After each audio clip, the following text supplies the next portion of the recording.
제가 폐업을 하고 나니까 주위에 왜 폐업을 했는지 궁금해 하시는 분들이 좀 계신 것 같아요.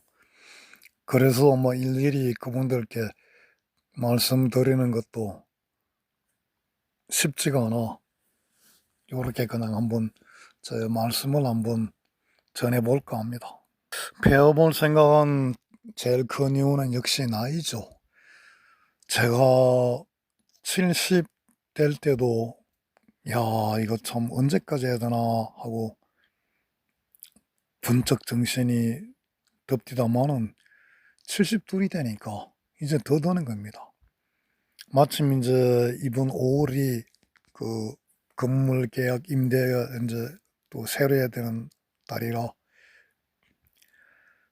몇 달 남았죠. 그런데 제가 사실 폐업을 그렇게 심각하게 생각 안 했습니다. 그러다가 갑자기 올해 2 월쯤 됐나 1월 들어오면 생각했나 모르겠어요.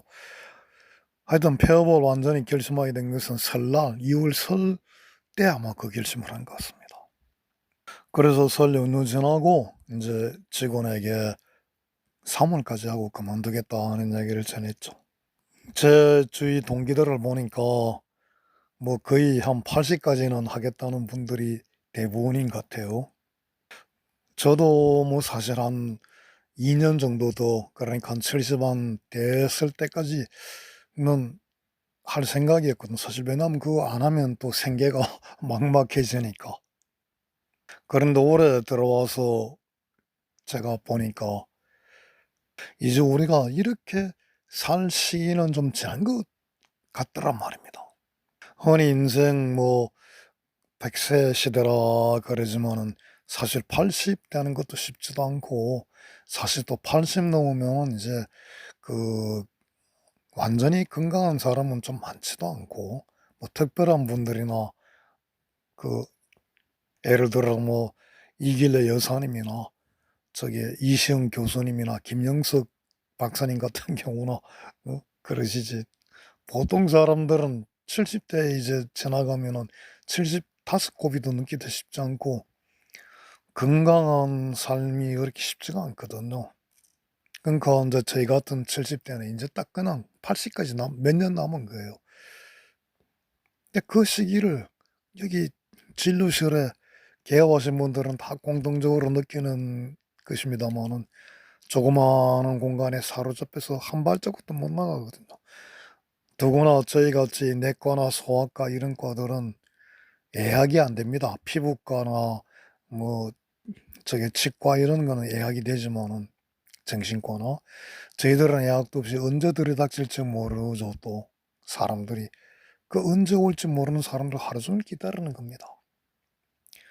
그게 맨날 끊이지 않고 사람들이 들어오면 또 모르지만 그런 건 소위 말하는 대박병원이고 저희같이 인제 꺼져가는 소아과 같은 경우는 그런 저희 나이에 일은 없습니다. 그리고 또 그렇게 봐도 걱정해요. 완전히 몸 갈아 넣는 겁니다. 워낙 수가가 저렴하기 때문에. 그런데 또 천명한 것이 요게 꿀물 같아요. 그 진료 하나 할 때마다 그 떨어지는 환자당 사실 뭐 저희들 해 봐야 10,000원에서 15,000원 정도 됩니다마는 요새 물가가 하도 올라와서 밥 한 끼도 까 저기 깔딱깔딱하죠. 그런 수가를 받는다는 자체가 말이 안 되지만은 하여튼 고거라도 떨어지니까 한 명 오면은. 그 진료실 문을 들어오면 반가운 거예요. 그리고 하루에 그래도 음 돈이 좀 쌓이면은 그래 봐야 얼마 안 됩니다. 고게 하나하나 그 저기 당을 채워 준다 그럽니까? 뭐 당이 피곤하다 그래 가지고 뭐 하나 마시는 거 있죠. 고런 것 같은 거예요. 그 인제 그런 생각하니까 딱 떠오르는 게 부처님의 가르침입니다. 그중에 안수정등에 일하라고 있어요. 그게 뭐냐면은 우물가에 그 등굴을 잡고 내려가서 그 꿀물 떨어지는 거 받아 먹고 있는 나그네 이야기인데 인생을 비유한 거죠. 그러니까 코끼리가 쫓아와 가지고 들판에서 나그네가 코끼리한테 쫓겨 가지고 도망가다 보니까 마침 우물이 하나 있어 그 등굴이 있어 가지고 그거를 잡고 내려가니까 우물이 깊은 우물이 내려가 보니 밑을 쳐다보니까 밑에서 뭐 악어인가 뭐 뱀인가가 이렇게 아가리를 벌리고 떨어지기만 기다리고 있더라는 겁니다. 그래서 죽으라고 등굴을 잡고 있는데 보니까 또 자세히 보니까 그 등굴에 무슨 조그마한 그런 구멍이 있는데 그 구멍에서 흰지 검은지가 나와 가지고 등굴을 깔아먹고 있더래요. 나 이제 '큰일 났다.' 생각하고 있는데 어디선가 이렇게 꿀물이 떨어지더랍니다, 걱정하고 있는 가운데. 그래서 꿀물을 먹으니까 꿀 먹는 순간에 막 쥐가 깔아먹는 것도 다 잊어버리고 밑에 악어인지 뱀인지가 입 벌리고 기다린 것도 잊어버리고 등굴이 떨어지려고 하는 것도 잊어버리고 밖에 코끼리가 미친 코끼리가 나를 기다리고 있는 것도 다 잊어버리고 다 잊어버리는 거예요. 그 우리 인생이 사는 삶 이와 같다는 게 이제 비유를 든 건데 제가 그 진료하면서 떨어지는 수입 그게 바로 꿀물이었던 겁니다. 이 꿀물에 취해 가지고 빨리 이 불타는 불교에서는 삼계 화택이라 그래서 이 세상은 불타는 집과 같다니까 빨리 불 속에서 나오라 하죠. 이 삼계 화택에서 나오지를 못하고 그냥 꿀물 떨어지는 거 받아 먹는 재미로 제가 70을 산 거예요. 그래서 또 돌이켜 보니까 제가 이 살아온 70년은 제가 살고 싶은 생활이 아니었습니다. 사실 이런 이야기 드리기가 참 부끄럽고 그렇지만은 사실 저는 의대를 들어온 것이 의사가 되기로 한 것이 제 어떤 명예나 영광을 위해서는 아니었습니다. 감히 말씀드릴 건데 제가 어릴 때부터 부모님 생각 중에 하나가 병으로 힘들어하는 이웃들을 좀 주위에 없게 하겠다는 그런 생각이었습니다. 그래서 인제 의대를 이제 들어온 거죠. 의사가 되기로 결심을 했고 그런데 의사가 돼 보니까 의대를 들어와 보니까 의사가 고칠 수 없는 병들이 또 얼마나 많은가 비로소 알았습니다. 존경했던 학생 시절에 존경했던 의대 교수님들 수련할 때 보니까 가운 걸치고 학생들이 강의하실 때는 참 멋있고 모르시는 병이 없는 것 같았는데 현장에 딱 보니까 너무나 속수무책인 경우가 많더라 이겁니다. 못 고치는 진단은 그래도 내려요 비슷하게 대부분은. 근데 현대약으로 못 고치는 접근할 수 있는 없는 그런 경우가 너무 많은 거예요. 그럼 이분들은 어떡할 것인가? 이제 거기에 대한 고민이 시작됐죠. 그래서 제가 인제 이 의대를 졸업하고 인제 정식 면허를 받은 이후에는 거기에 대한 고민이 뭐 지금까지도 계속되고 있었다고 해도 과언은 아닐 겁니다. 그리고 그 도중에 현대의학이 고칠 수 있는 병을 고치는 방법을 발견했다고 생각한 경우가 몇 번 있었어요. 저는 그게 최후 버전인 줄 알았는데 또 지나다 보니까 이 버전이 너무나 엉터리여 가지고 보완해야 될 부분이 너무 많았다는 것도 알게 되고 그리고 또 그런 기회를 계기로 인제 보완을 좀 그래도 꽤 해 가지고 지금은 거의 최종본을 제가 완성한 상태입니다. 물론 또 보완이 있겠지만은 그래도 어느 정도 좀 자신 있게 내보낼 수가 있는 그런 그 버전이 완성된 상태죠.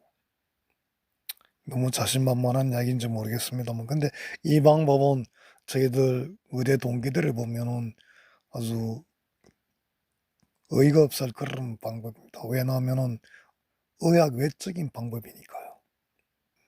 그러나 이 방법은 제가 볼 때 참으로 분명하고 뛰어나서 일단 아프면은 현대의학 도움 받아야죠. 그러나 현대의학의 한계를 느낄 때 조금 더 세상 밖의 방법을 좀 그 생각이 될 때 이게 돈 드는 것도 아니고 이게 무슨 재산 탕진할 것도 아니고 패가망신할 것도 아니고 하니까 한번 제 이야기 한 번쯤 들어보면은 좋지 않을까 생각을 해요.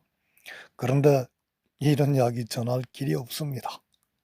그래서 제가 가끔 글이나 또 이런 쇼츠를 만들어 가지고 제가 아는 이웃들에게 한 번씩 그냥 전해 드리는 일하면서 지내고 있습니다. 그리고 제가 또 하고 싶은 일이 사실은 부처님 생각하는 일입니다. 생각한다기보다 부처님 사모한다. 일방적인 사모, 짝사랑이죠. 그게 더 맞겠네요. 저는 어릴 때부터 느꼈던 거지만 참 부처님 믿는이 깊은 것 같아요. 저는 어릴 때부터 그렇게 부처님을 좋아했습니다. 그리고 부처님과 함께 있고 싶었어요. 그래서 평생을 지금까지 살아오면서 하루 종일 부처님만 생각하고 살 수 있었던 날이 거의 없었던 것 같습니다. 아마 군의관 제대하면서 일주일인가 3일인가 고성인 옥천사에 갔던 그 시절밖에 없는 것 같아요. 그런데 이제 은퇴를 하고 나니까 그렇게 할 수 있게 되어서 너무너무 저는 즐겁습니다. 마침 제 집 근처에 그 현대식 그 도량이 절이 하나 있습니다. 조그마한 절이. 이제 거기 한 500m 되나? 걸어서 이제 가서 이제 부처님께 이렇게 인사드리고 아무것도 안 해도 그렇게 앉아 있으면 법당에 앉아 있으면 너무너무 기분이 좋아요. 그리고 이제 집에 와서도 뭐 이것저것 집안일도 하고 합니다마는 잠시도 우리 부처님 있는 적은 없죠. 늘 부처님 그리워하면서 사모하면서 있으니까 하루 종일 하루가 그냥 즐겁습니다. 뭐 친구들은 집에만 있으면 게을러진다, 뭐 취미생활도 하고 뭐 배우라 그러지만은 저는 그럴 겨를도 없고 생각도 없어요. 흔히 이제 친구들을 보니까 이렇게 은퇴하고 나면은 그동안에 하고 싶었던 거 못했던 걸 많이 합디다. 예를 들어 버킷리스트라 그래 가지고 그 여행도 많이 다니고 그리고 악기도 많이 배웠더군요. 특히 그 색소폰 많이 배우더군요. 그리고 그 외에 무슨 심지어 춤 배우러 나가는 친구도 있고 또 아버지 합창단, 뭐 실버 합창단 이런 거 하는 친구도 있고 뭐 여러 종류를 많이 합디더만 아니 저는 그런 거 전혀 배울 생각이 없어요. 뭐지 배운다면 저는 일본어나 좀 배울까 합니다. 그 외에는 뭐 하루하루가 남들의 보기에는 그냥 진짜 백수지만은 저는 너무 바쁩니다. 하루 종일 바쁩니다. 그래서 혹시 뭐 어디 재취업 자리 나올까 봐 은근히 또 걱정돼요. 사실 재취업하는 게 참 좋을 것 같습니다마는 뭐 참 그런 자리가 나오겠습니까? 뭐 요양병원 밖에 없는데 아이고 요양병원 저는 못할 것 같아요. 다른 친구들은 또 잘해요. 요양병원 당직도 잘하고 하는데 저는 뭐 인제 건강도 별로고 그래서 큰 사건들도 있었고 하니까 아유 그 요양병원은 뭐 정말 돈 때문에 내가 목구멍이 포도청이라 가면 몰라도 그 가지는 못할 것 같습니다.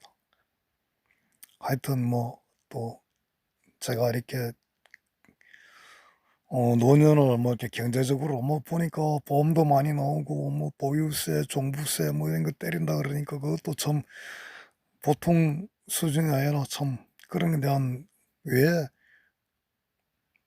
무리가 없겠습니까마는 막 그런 거 저런 거 다 치우고 오히려 그렇게 막 정말 그런 거 감당할 수 있으면은 이렇게 아무것도 안 하고 오로지 하루하루 부처님만 생각하면서 살면 참 좋겠어요.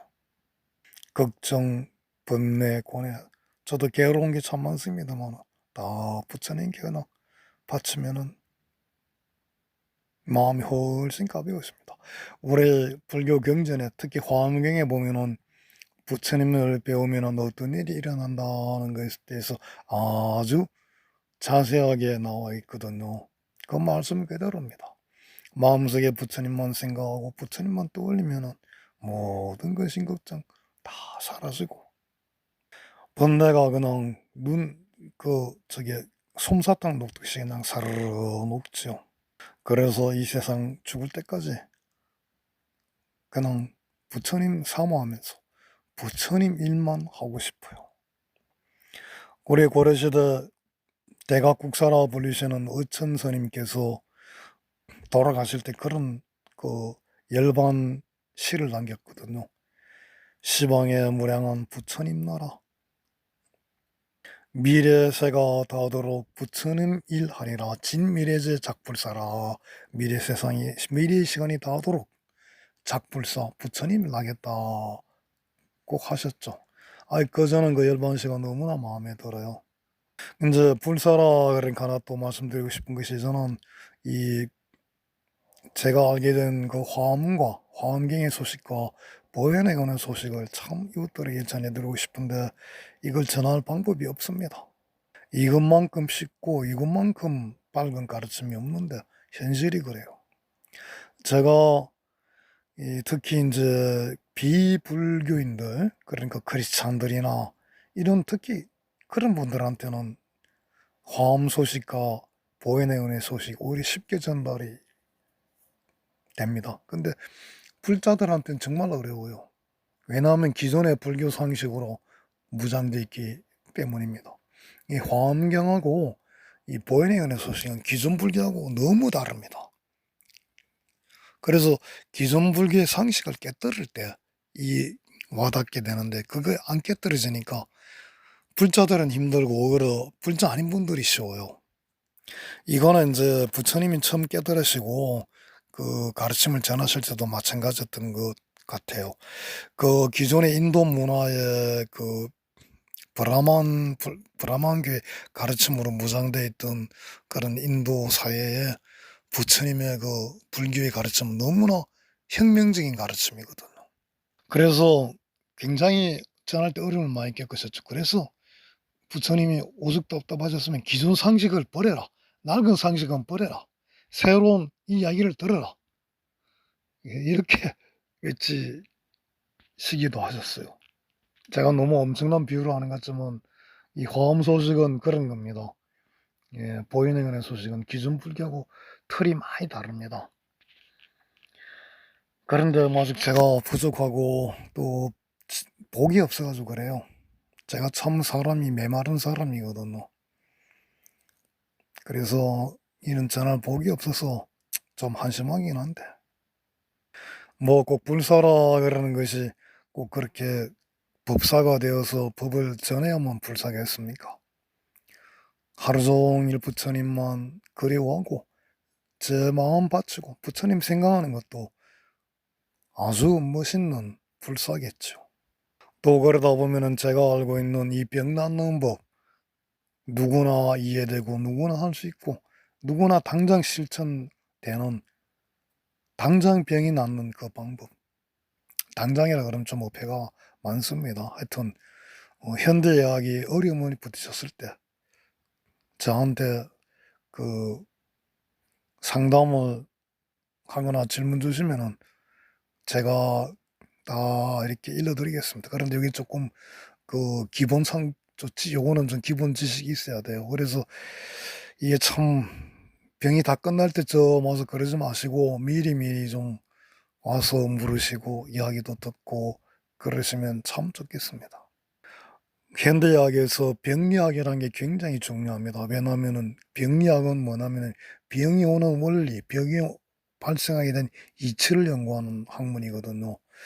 왜냐, 병이 오는 그 과정과 이치를 알아야 그 대응할 수 있는 방법을 발견할 수 있는 겁니다.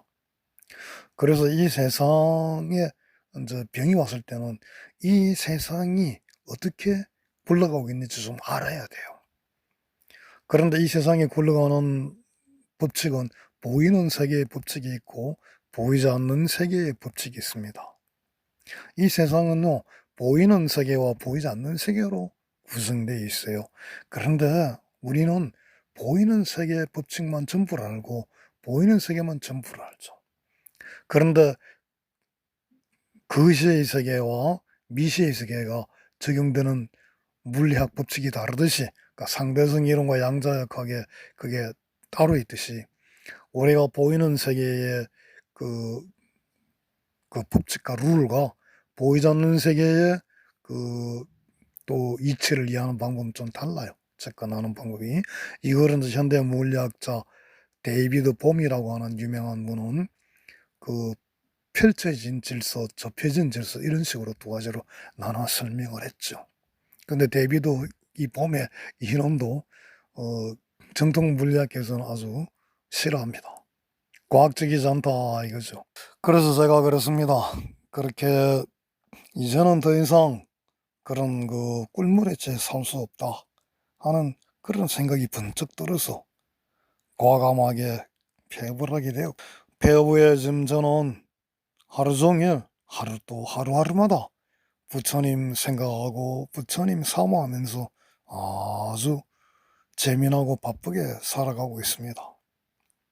그리고 기회가 나면 제가 평생을 추구했던 그리고 발견했던 현대병으로 난간에 부딪힌 그런 병들을 접근하는 방법, 상대하는 방법 이런 것들 좀 알려줬으면 좋겠고, 또 여러 개 되면은 제가 평생 공부했던 화엄과 보현행원의 소식을 알릴 수 있는 기회가 오면 참 좋겠어요.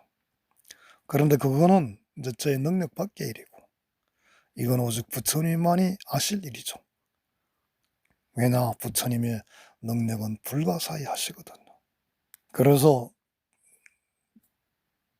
그거는 부처님이 이러니까 부처님께 맡겨두고 저는 저의 일만 해나갈 생각입니다. 그러니까 열심히 부처님 사모하는 일, 죽을 때까지 부처님 그리워하다 갈랍니다. 너무 그동안 쏟고 살았고 제 삶을 못 살았어요. 의사 아닌 사람이 가옷만 입고 의사 흉내만 내다가 나이가 이제 70 넘었어요. 정신 차린 거죠.